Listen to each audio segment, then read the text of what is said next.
Donald Trump's got this big rally going at Madison Square Garden. There's a direct parallel to a big rally that happened in the mid-1930s at Madison Square Garden. And don't think that he doesn't know for 1 second exactly what they're doing there. People are calling out former President Donald Trump for the rally that he held on Sunday, which looked a lot like one that was held in February of 1939 by some Nazis, literal Nazis. Similar kinds of themes, like, for example, immigrants being inherently criminal, which is not true. Certain Americans being the enemy within, and then, of course, you have accusing immigrants of poisoning the blood of the nation through their bad genes and infectious diseases, which, again, none of that's true. His speeches are almost one-to-one Nazi speeches when you look at the themes, okay? He's also accused Democrats of importing an army of illegal gang members and migrant criminals from the dungeons of the third world, yes, it's a literal quote, to, quote, prey upon innocent American citizens, and then promised that we will not be conquered. Remember, he's talking about immigrants, like, literally conquering American cities. Which, again, hasn't happened. Won't happen, okay? His answer to this, of course, is, we must build literal prison camps and expel people from the country using a massive deportation force. It's going to be the biggest infrastructure instead of building roads, bridges, and schools and things like that we actually need. No. We're going to massively militarize police, build giant prisons and camps. That does not sound like America. Okay, so that sounds like fascism. What he did was a fascist rally. And it wasn't just him, by the way. No. Before he took the stage, you had different speakers saying deeply racist things, like alleged comedian Tony Hinchcliffe. There's a lot going on. Like, I don't know if you guys know this, but there's literally a floating island of garbage in the middle of the ocean right now. Yeah. I think it's called Puerto Rico. Okay. All right. Okay. We're getting there. I welcome migrants to the United States of America with open arms. And by open arms, I mean like this.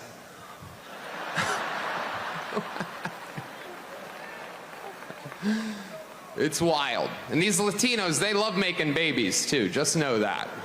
They do. They do. There's no pulling out.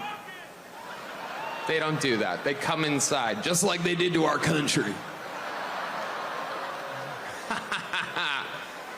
Republicans are the party with a good sense of humor. Yeah, he also made remarks about black people who, instead of carving pumpkins for Halloween, were carving watermelons. So this guy's allegedly a comedian, but I always thought that if you wanted to be one of those, you actually have to be funny. This guy, it's not funny. It's just racism. That's really it. Good comedy actually involves punching up at people who have power, not punching down at the powerless. That said, Tim Walz later on, along with AOC, by the way, had a Twitch stream together, which was apparently pretty fun. They actually addressed these comments. Does anybody remember how he responded to Maria in Puerto Rico? It was absolutely horrific. Down there insulting people, throwing it. Look, I know that the folks who are on here today understand this. People in Puerto Rico are citizens. They pay taxes and they serve in the military at almost a higher rate than anybody else. Yeah. I mean, it's like super upsetting. Obviously, it's super upsetting to me. My family is from Puerto Rico. I'm Puerto Rican. And like, I need people to understand that when you have some a-hole calling Puerto Rico floating garbage, know that that's what they think about you. That is exactly, like, look, that's just what they think about you. It's what they think about anyone who makes less money than them. It's what they think about the people who serve them food in a restaurant. It's what they think about the people who fold their clothes in a store. Like, you're dude, right. Are you serious? Like, are you serious? I mean, yeah, he's he's pretty serious. The Republican Party's racist. Saying it all along. Now, Hinchcliffe responded to that little dig, saying, "These people have no sense of humor. Wild that a vice presidential candidate would take time out of his busy schedule to analyze a joke taken out of context to make it seem racist. Wait, where's the context? There's no context there. No, but I'm a comedian, and you keep taking my jokes out of context, and that makes me very upset. Further on, he says, I love Puerto Rico and vacation there. I made fun of everyone. Watch the whole set. I'm a comedian, Tim. Might be time to change your tampon. You didn't make fun of everybody. Where were the white people jokes? I'm just saying, they're suspiciously missing. Every time they're like, I make fun of everybody. Really? You don't make fun of yourself? You don't make fun of... And by the way, right-wingers are like, George Lopez made a joke about Mexicans. George Lopez is Latino. It's a self-deprecating joke, okay? It's a bit different than just punching down at different racial minorities, okay? When you do self-deprecating humor, it's a bit different. It's a bit different, okay?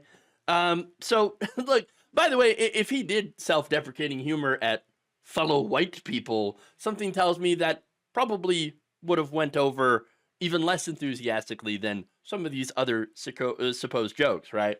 And again, he bombed, okay? He bombed so badly that even Trump's campaign later on came out and was like, whoa, nope, wow, that was bad. Trump and senior advisor Daniel Alvarez said of the Puerto Rico joke that it is, quote, does not reflect the views of President Trump or the campaign. Oh, okay, but here's the thing. Really? Bullshit. Not buying it. Hinchcliffe's remarks were preloaded into the teleprompter, meaning that they were likely vetted by the campaign in advance. Now the campaign is like, no, we didn't do that. We did not check the comments before they were loaded. So, it's not our fault. We didn't do it. No, not buying it. They knew it, but because it did so very poorly, they had no choice but to come out and say, well, we disavow that. Not only that, but the whole thing of like, oh, I love the island. It's because I vacation there. It's kind of a gross thing to say. Not much of a defense here. In fact, AOC responded to that by saying, can't get over this dude telling someone else to change tampons when he's the one shitting bricks in his Depends after realizing opening for a Trump rally and feeding red meat racism along a throng of other bigots to a frothing crowd does unironically make you one of them. In a follow-up post, she added, you don't love Puerto Rico. You like drinking pina coladas. There's a difference. Yeah, real tourist vibes there, okay? Real tourist vibes. Doesn't quite understand, the realities of living in a territory that does not have statehood, filled with American citizens who are yet somehow treated as less than American citizens whenever something bad seems to happen. Not getting the full American treatment. Kind of some BS there when you think about it. But my favorite response, though, from AOC actually is when she said, this is what they think of the working class. 100%. Remember, this guy wasn't talking about the destruction from the hurricanes. It's a floating garbage, right? He was talking about people. They think the poor people there are garbage, or just the people there. So if you're a minority in poverty, Trump and his friends think you're trash. If you're a white person in poverty, Trump thinks you're not trash, but a sucker and a loser.